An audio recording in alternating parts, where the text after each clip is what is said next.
Imagine waking up tomorrow morning, walking to the sink, turning the tap and hearing nothing. No water, no sound, not even one drop. You wait. You turn it harder, still nothing. Then your phone starts vibrating, breaking news. The Colorado River has disappeared. At first, it sounds impossible.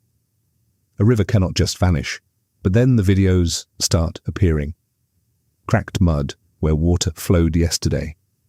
Fish twisting in the last warm puddles. Birds circling above the riverbed. And cities still drinking their coffee, not realizing that the disaster has already begun, because when a river dies, civilization does not collapse all at once.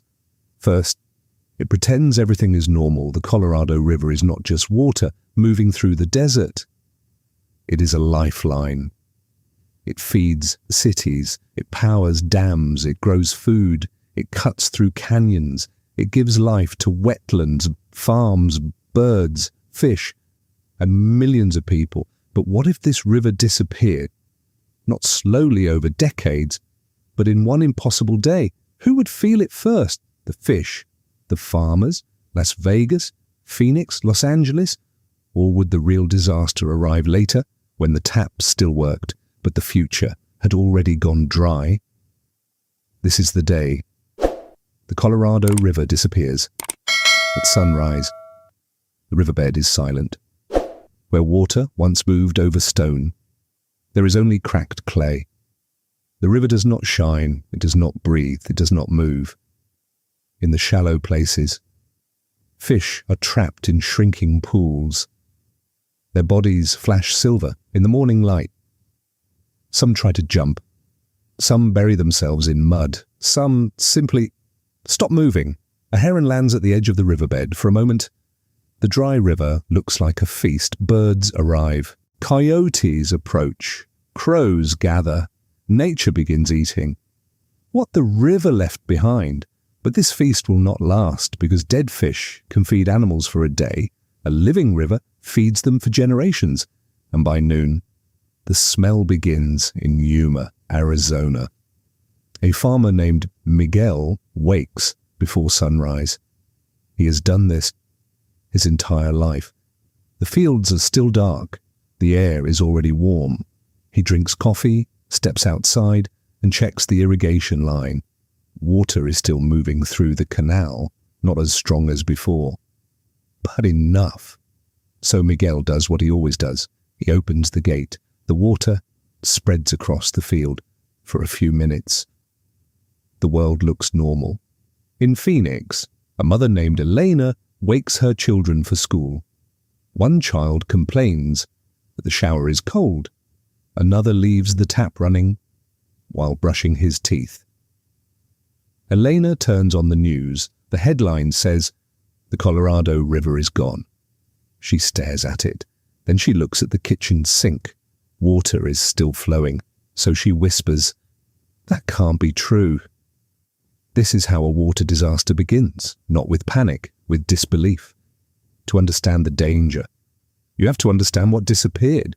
The Colorado River begins as snow high in the Rocky Mountains. Winter snow collects on peaks and forests.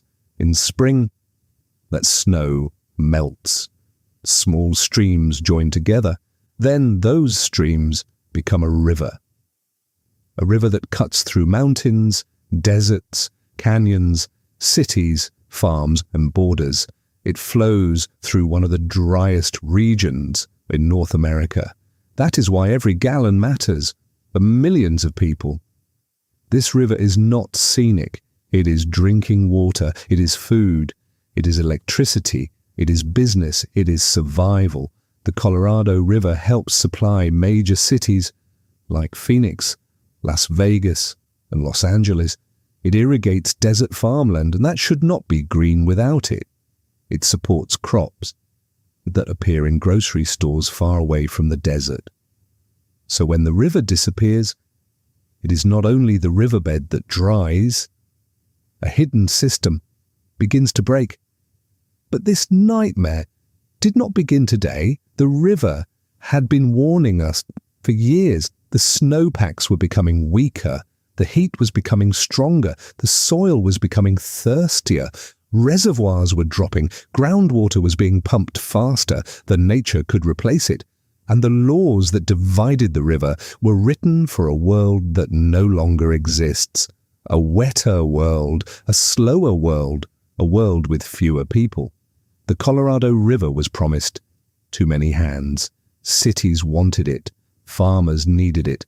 States fought over it. Nature depended on it. And every year, the river arrived smaller than expected. It was like a patient losing blood slowly while everyone argued over who owned the next drop. Then, in this imagined future, the river finally stops. By afternoon, the riverbed has changed colour. The wet mud darkens, then it cracks. The trapped pools shrink under the sun. Fish that survived the morning begin to die in the heat. Some species have lived in this river system for millions of years. They survived floods, they survived droughts, they survived predators, but they cannot survive from a river without water. The first wave of death belongs to aquatic life, fish, tadpoles, insects, river plants, small creatures hidden in the mud. Birds and scavengers arrive in large numbers. At first, it looks like life has gathered around the river, but it is not life returning, it is life feeding on the dead. By evening, the river is quiet again, and the cities still do not understand.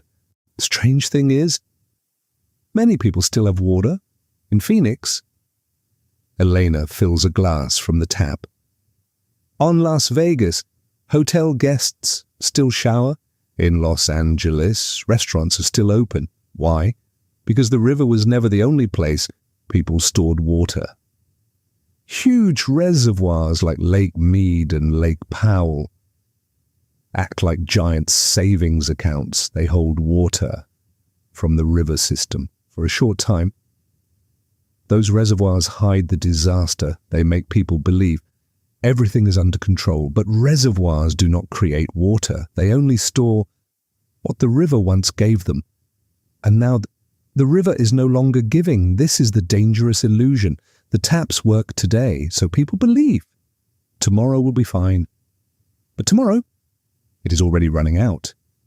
1 week later, the riverbed is no longer just dry, it is rotten. Fish swell in the sun. Dead plants turn black. Mud hardens around bones and scales. The smell moves with the wind. It enters nearby homes, it settles over roads, it rises from the river like a warning no one can ignore.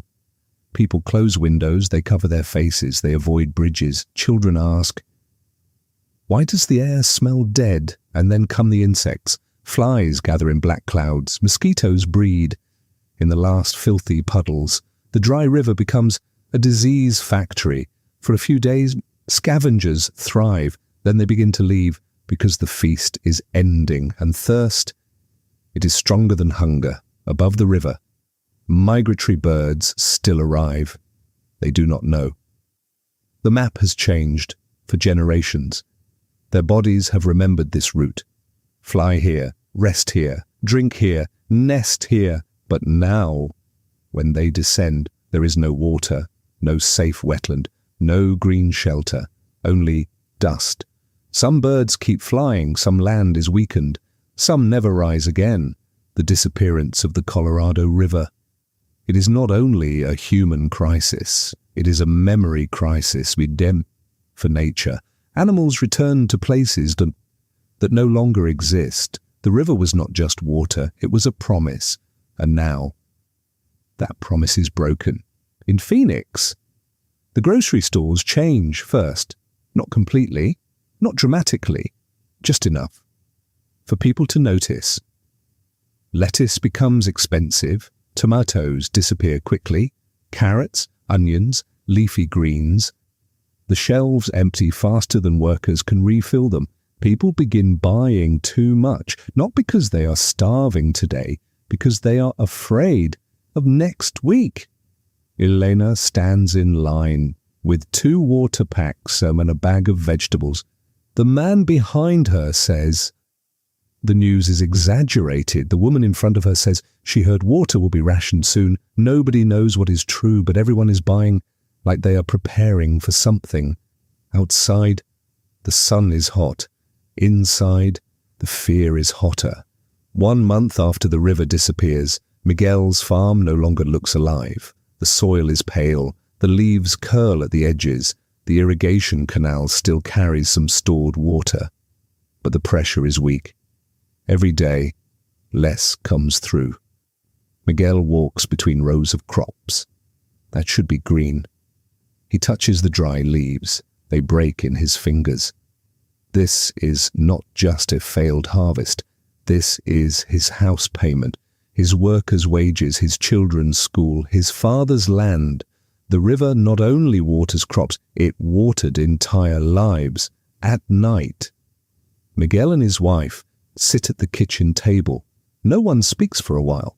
Then she says the thing they have both been avoiding. We may have to leave. The next shock comes from the dams. Hydroelectric power depends on moving water. When reservoir levels drop too low, turbines lose strength. Electricity becomes less reliable.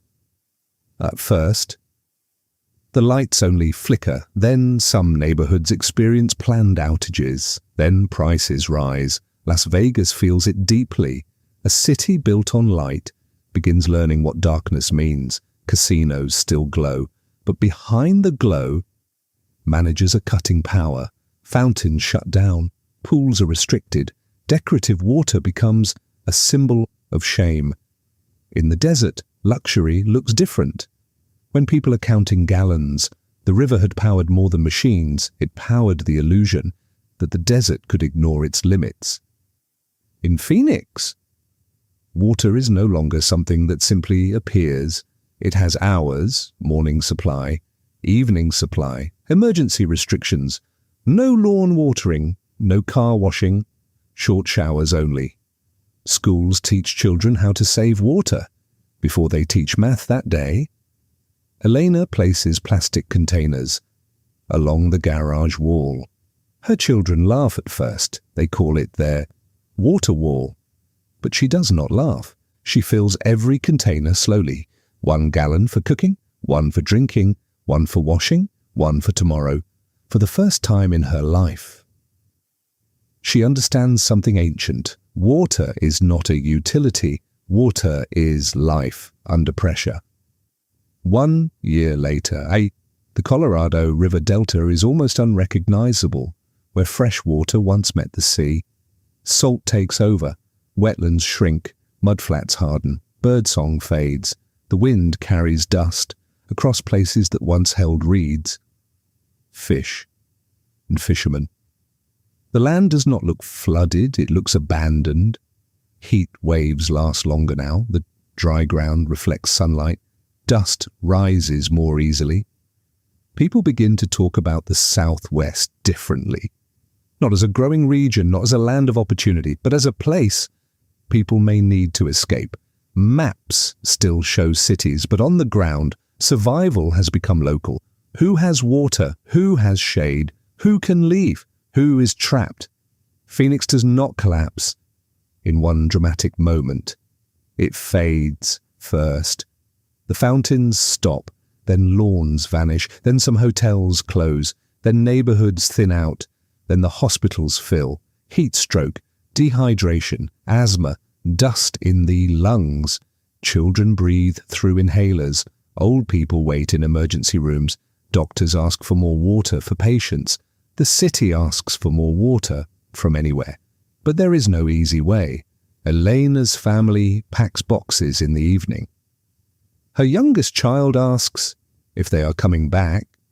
She looks around the house. The dry plants near the window, the water containers in the garage, the dust on the glass. And she says, I don't know. Miguel leaves last. He does not want to go.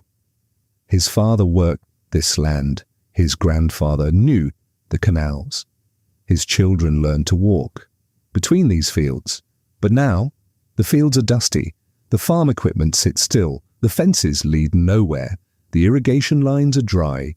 He opens an old photo on his phone. Green fields, workers laughing, water shining in the morning. His son stands beside him and says, "Was it really like that?" Miguel nods, but he does not answer. Some grief is too dry for words. When a river disappears, people do not only lose water, they lose the version of themselves that belonged to that place 5 years later. The Southwest has become a different world. Las Vegas no longer looks impossible. It looks fragile. The neon is weaker. The crowds are smaller. Hotels that once promised endless luxury now advertise water limits. Some casinos close entire wings. Some pools are empty. Some fountains are concrete scars. The city that once sold fantasy is now being forced to sell the restraint. At night, from a distance, Las Vegas still glows, but not like before. The darkness between the lights is wider. The silence is heavier. A city can survive losing money. It can survive losing tourists, but can a city in the desert survive losing water? That question no longer feels dramatic. It feels practical. Millions of people begin moving north and east. Some leave because they lost their jobs. Some leave because food is too expensive. Some leave because power is unreliable. Some leave because their children cannot breathe in the dust. They move to cooler states, to wetter cities, to places where rivers still run. But migration does not erase pressure. It moves it. Rent rises in receiving cities. Jobs become harder to find. Schools become crowded. Hospitals stretch. The disaster that began in a dry riverbed now reaches places hundreds of miles away. People who never saw the Colorado River feel it in rent, in grocery bills, in electricity prices, in crowded roads, in political arguments. This is how environmental collapse travels, not like a wave, like a chain reaction. Food changes first. Winter vegetables become expensive. Some crops move, some disappear from shelves. Imports increase, prices rise. Then energy changes. Cities rely more on other sources. Power becomes expensive during heat waves. Then health changes. Dust storms spread. Respiratory illness increases. Then money changes. Insurance rises. Homes lose value. In drying towns, homes become unaffordable. In safer places, the river that once seemed regional becomes national, then global, because modern life is connected. A river dries in one place and prices move somewhere else. A farm dies in one state and dinner changes in another. A reservoir falls and a city far away pays more for power. The Colorado River was never only a river, it was a hidden part of the machine. And now the machine is shaking. But this future is not guaranteed. A river does not disappear in one morning. It disappears slowly. When warnings are ignored, there are ways to fight for it. Use less water, repair leaking canals, recycle wastewater, store more water underground indeed where the sun cannot steal it.